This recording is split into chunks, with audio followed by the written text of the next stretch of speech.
लंबी होगी।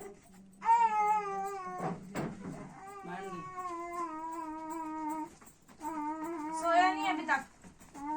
लेट सा बिछौनी बिछा के देसी होता